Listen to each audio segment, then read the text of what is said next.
नमस्कार. मी आज इथं बेसिकली चित्रपट कलेविषयीचे काही माझे मुद्दे मांडणार आहे. त्याच्यामध्ये काही चित्रपट ही कला नेमकी काय पद्धतीनं सुरू झाली आणि त्याचा उगम, विकास आणि त्याची सगळी रचना पुढे किती गुंतागुंतीची होत गेली याच्याबद्दल मी बोलणार आहे. त्याच्यामध्ये मला असं वाटतं की सगळ्यात पहिली सुरुवात करायची तर एका वाक्याने सुरुवात करतो की लिओ टॉल्स्टॉय नावाचा जो लेखक आहे त्याचं खूप महत्त्वाचं वाक्य सिनेमाबद्दल बोलताना की गतिमानतेचं दैवी वरदान लाभलेलं हे माध्यम आहे. गतिमानता असं म्हणत असताना आपल्याला तिथे टाईमचं युनिट येतं. गतिमानता म्हणजे चित्रपटाचं सगळ्यात महत्त्वाचं काय म्हणू त्याला वैशिष्ट्य म्हणू शकतो की सिनेमा काळात घडतो. सिनेमाला टाईमचं युनिट आहे. दुसऱ्या कुठल्याच इतर कलेला टाईम आणि स्पेसचं इतक्या वेगळ्या पद्धतीचं युनिट नाही आहे. जशी दृकश्राव्य कला आहे तशीची स्थल आणि कालात घडणारी कला आहे. तर स्पेस आणि टाईम असं म्हणत असताना टाईम त्याला इतर कलांशी पण जोडला जातो. म्हणजे संगीत, नाट्य, साहित्य या इतर कलांशी असलेला सिनेमाचा संबंध पण काय पद्धतीचा आहे त्याच्याबद्दल पण आपण बोलू शकतो. कुठलीही कलावंत जेव्हा निर्मिती करत असतो त्यावेळेला काहीतरी डोक्यात ठेवून त्याचं रूप तो साकार करत असतो. म्हणजे जसं कुठल्याही गोष्टीला एक कार्यकारण भाव असतो तसंच चित्रपटालाही असतो. मी उगाचच मला वाटलं म्हणून मी माझ्या घरातलं फुटेज आणून इथं दाखवत नाही. चित्रपट करण्याच्या मागे काहीतरी निश्चित प्रेरणा असते, निश्चित विचार असतो, भूमिका असते आणि त्या भूमिकेचा मी माझ्या माध्यमातून विचार करत जातो. मी ॲज अ दिग्दर्शक असं इथं म्हणतोय. दिग्दर्शक हा त्या माध्यमाचा कर्ता करविता असतो. म्हणजे he is the captain of that ship. की दिग्दर्शक हा त्याचा अंतिम निर्णय घेतो. त्याच्यामध्ये टीम असतेच इन्व्हॉल्व, टीमचा सहभाग असतोच, पण शेवटी हे माध्यम दिग्दर्शकाचे. दिग्दर्शक त्याची सगळी रचना ठरवतो. तर ती रचना ठरत असताना काहीतरी एक विचार करून ती रचना आखत असतो आणि मग ती आस्वाद घेताना आपण त्या घटकांचा विचार केला पाहिजे असं मला वाटतं. की पडद्यावर दिसणाऱ्या गोष्टींमध्ये जसं आपण म्हणतो की 1.5 तास मी हा सिनेमा बघितला. 1.5 तास असं म्हटल्यानंतर टाईमचं एक युनिट येतंच आणि 1.5 तासामध्ये आपण अनेक स्पेसेस बघतो, अनेक स्थळं बघतो. तर त्या एवढ्या पर्टिक्युलर वेळेत एवढी आपण काय म्हणू एवढी ठिकाणं बघितली, स्थळं बघितली, स्पेस बघितला. तर ज्याच्या त्याच्या व्यक्तिगत मजदुरीनुसार जो तो त्या टाईम अँड स्पेसला मॉडिफिकेशन्स करून त्याच्यामध्ये अनेक प्रकारचे बदल करून आपल्यासमोर सादर करत असतो. चित्रपट बेसिकली सुरुवात चित्रपटाची जसं अनेकांना माहिती असेल की फ्रान्समध्ये ल्युमिये ब्रदर्स यांनी ऑगस्ट आणि लुई ल्युमिये नावाचे 2 भाऊ होते. त्यांनी चित्रपट या कलेचा शोध लावला. त्याच्या आधी चित्रपटाची काही प्रिमिटिव्ह रूपं सापडतात. चित्रपटाचा बेसिक चित्रपट कलेचं जे बेसिक सायंटिफिक ज्या तत्वावर चित्रपट ही कला आधारलेली आहे तो म्हणजे परसिस्टन्स ऑफ विजन, ज्याला मराठीत दृष्टी सातत्य असं म्हणतात. दृष्टी सातत्याची अतिशय साधं उदाहरण आपल्याला माहिती. उदबत्ती फिरवल्यानंतर त्याचं वर्तुळ काही सेकंद नेत्रपटलावर राहतं किंवा या बाजूला कागदाच्या पिंजरा काढला असेल, या बाजूला पोपट काढला असेल तर तो एका विशिष्ट गतीमध्ये हलवल्यानंतर तो पोपट या पिंजऱ्यात येऊन बसलेला दिसतो. या बेसिक वैज्ञानिक तत्वाला घेऊन सिनेमा उभा राहिलेला की तुम्ही सेकंदाला 24 चित्र प्रक्षेपित करता. त्या 24 चित्रांच्या आधारातनं 1 सेकंद हलता तयार होतो, मूव्हिंग इमेज एक तयार होते. ही कला पहिल्यांदा आली पहिली तरी 1 मिनिटांची फिल्म बनलेली की arrival of a train. Railway येते आणि जाते. एवढ्या 1 मिनिटाने लक्षात आलं की हे माध्यम काहीतरी प्रचंड काय म्हणू जसं त्रिकाल व्यापून उरणारं माध्यम आहे आणि या माध्यमाची दैवी ताकद, जसं टॉल्स्टॉय म्हणाला तो अतिशय महत्त्वाचं की दैवी ताकद होती त्या माध्यमाची. कारण ट्रेन अंगावर येताना लोक घाबरून पळून गेले की ही आपल्या अंगावर येणार आहे गाडी.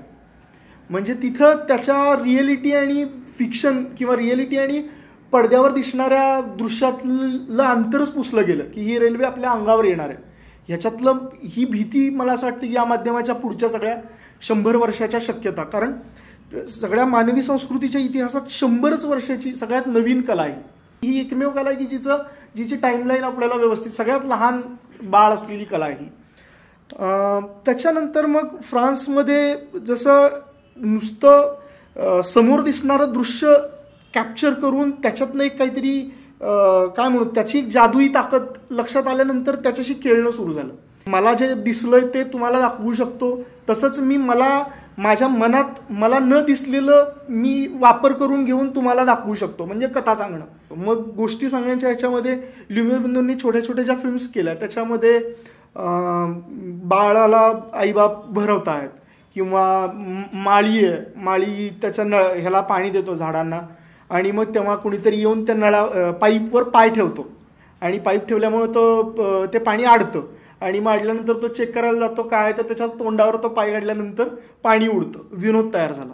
सिनेमाचा एक नवीन प्रकार, की सिनेमा विनोद निर्माण करू शकतो, सिनेमा माणसाच्या मूलभूत भावना सुद्धा मांडू शकतो, असा एक हे सुरू झाला. कौटुंबिक, जसं लहान मुलाचे आई बाबा बसून भरवतात त्याला घास, तिथून कौटुंबिक प्रधान सिनेमाचं एक नवीन हे सुरू झालं. किंवा फॅक्टरीमधनं कामगार बाहेर पडतात, एक फॅक्टरीमधनं कामगार बाहेर पडण्याचं दृश्य सुद्धा त्याच्यामध्ये मग क्लास सांगू शकतो. त्याच्यामध्ये सगळ्यात महत्त्वाचं क्लास जसं आहे तसं त्याच्यापेक्षाही सिनेमा डॉक्युमेंटेशन करून ठेवतो, की मी आत्ता आज दिनांक काहीतरी अमुक तमुक रोजी इथे बसून हे बोललो, ह्याचं हे कॅमेरे रेकॉर्ड करतात.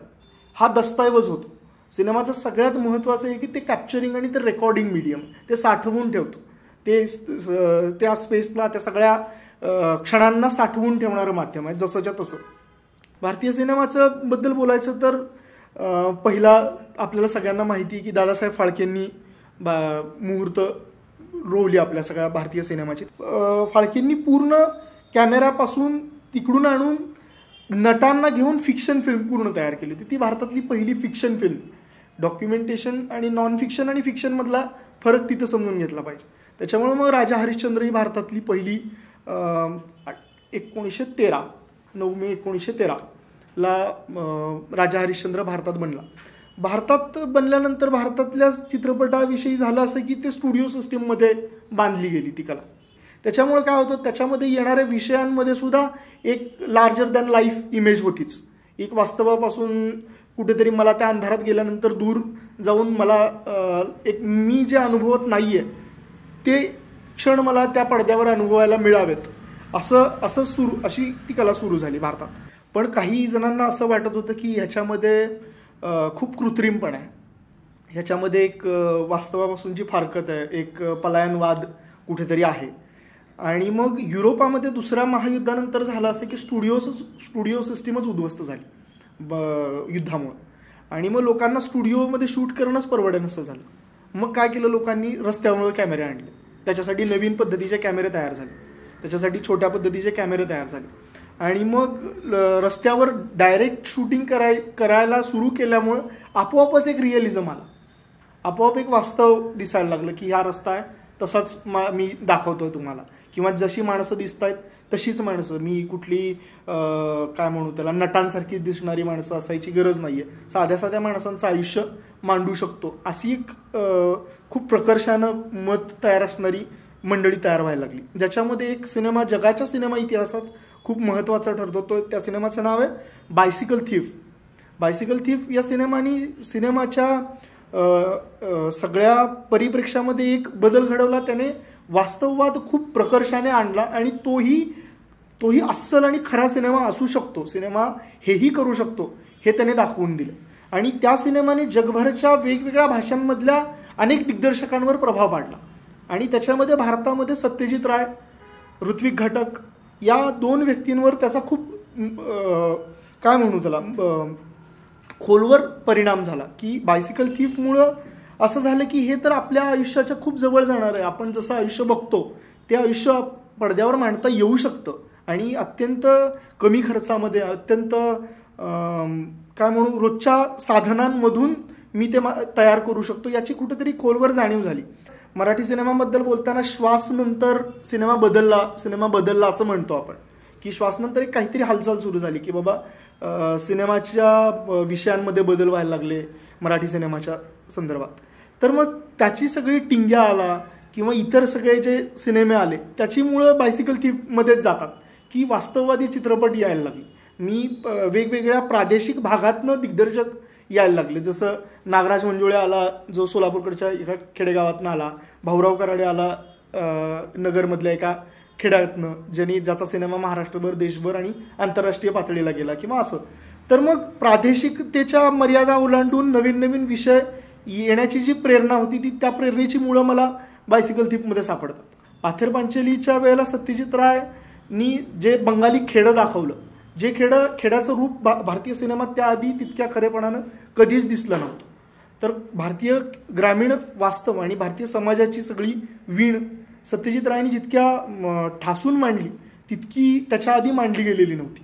आणि मग सत्यजित रायच्या नंतर भारतामध्ये वेगवेगळ्या प्रादेशिक भागांमध्ये त्यांचा स्वतःचा एक दिग्दर्शक म्हणून असलेली छाप घेऊन येणारे अनेक दिग्दर्शक तयार होत गेले. जसं बंगालमध्येच ऋत्विक घटक घडले, बंगालमध्येच मृणाल सेनसारखा दिग्दर्शक होता, किंवा मराठीमध्ये जब्बार पटेलांचं काम महत्त्वाचं मला वाटतं, किंवा व्ही शांताराम, भालजी पेंढारकर, कन्नडमध्ये गिरीश कासारवल्ली, खाली त्याच्या आधी मल्याळममध्ये जी अरविंदन आहेत, परत अदूर गोपालकृष्णन नावाचं एक दिग्दर्शक आहेत.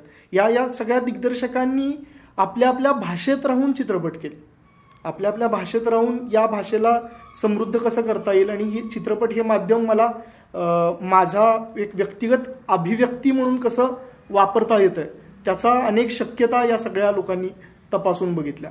भारतीय माणसाच्या सगळ्या जगण्यात संगीत इतक्या पातळ्यांवर येत राहतं, त्या संगीताचा कलात्मक वापर गुरुदत्त आणि बिमलरावांनी ज्या पद्धतीने केला तसा सिनेमात अजूनही नाही झाला. म्हणजे आम्ही आजही सॉन्ग पिक्चरायझेशन किंवा गाणं कशा पद्धतीनं बघायचं किंवा चांगलं शूटिंग केलेलं गाणं बघायचं असेल तर मी कागज के फूलमधलंच बघतो म्हणजे, किंवा प्यासामधलीच गाणी मला आठवतात. तर या पद्धतीनं गुरुदत्तनी आणखी एक केलं की महाकाव्यांच्या पातळीवर साध्या माणसांच्या जगण्याला आणून ठेवलं. प्यासामधला विजय ज्यावेळेला प्रेक्षागृहात त्याच्या ह्याला बघायला येतो त्यावेळेला त्याची जी इमेज आहे ती यशूसारखी दिसायला लागते. तर त्यामुळे साध्या माणसांची इमेज लार्जर दॅन लाईफ करण्याचं काम गुरुदत्तनी खूप महत्त्वाचं केलेलं आहे.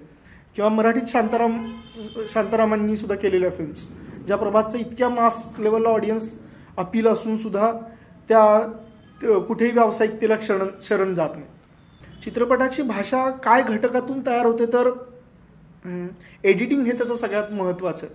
चित्रपटाची भाषा एडिटिंगमधनं तयार होते. एडिटिंग म्हणजे संकलन ह्या चित्रपट कलेमधल्या अत्यंत मूलभूत घटकाची सुरुवात एडविन पोर्टर नावाच्या दिग्दर्शकाने केली. एडविन पोर्टरनी काय केलं तर एक दृश्य वेगवेगळ्या कोनातून दाखवता येतं, वेगवेगळ्या दृष्टिकोनातून दाखवता येऊ शकतं, त्याच्या शक्यता त्यांनी तपासल्या. त्याच्यानंतर रशियन मोन्ताज थिअरी नावाची एक थिअरी सिनेमा इतिहासात खूप महत्त्वाची की 3 समजा आपण फोटोग्राफ्स बघितले की माझा चेहरा ज्याच्यावर कुठल्याही भावभावना नाही आहेत, माझा चेहरा पहिल्यांदा दाखवला, त्याच्यानंतर मी जेवणाचं ताट दाखवलं आणि परत माझा चेहरा दाखवला, तर तुमच्या मनात तयार होणारी भावना आहे की मला भूक लागली. मी मधलं दृश्य बदललं, मधलं समजा एखाद्या सुंदर मुलीचं बीचवरचं जर दाखवलं आणि त्याच्यानंतर माझा चेहरा दाखवला तर ती भावना बदलते. माझा चेहरा तोच आहे जो ताटाच्या वेळेला होता, जो इथे पण होता, पण ती भावना त्या संदर्भात तयार होते. ही एक गोष्ट कुठेतरी त्या संशोधन करणाऱ्या माणसांना समजली की ऑडियन्सच्या मनात एक सिनेमा तयार होत राहतो. सिनेमा जसा पडद्यावर घडतो तसा सिनेमा प्रेक्षकांच्या मनात तयार होत राहतो. आणि मग हे जे जक्स्टापोजिशनचं तंत्र आहे, जक्स्टापोजिशनला मला आता मराठी शब्द सुचत नाही आहे, पण एकानंतर एक दृश्य जोडणं, त्या 2 दृश्याच्या जोडल्यानंतर मनात तयार होणारा अर्थ बांधणीसाठी सिनेमाचं सगळं राजकारण काम करत असतं.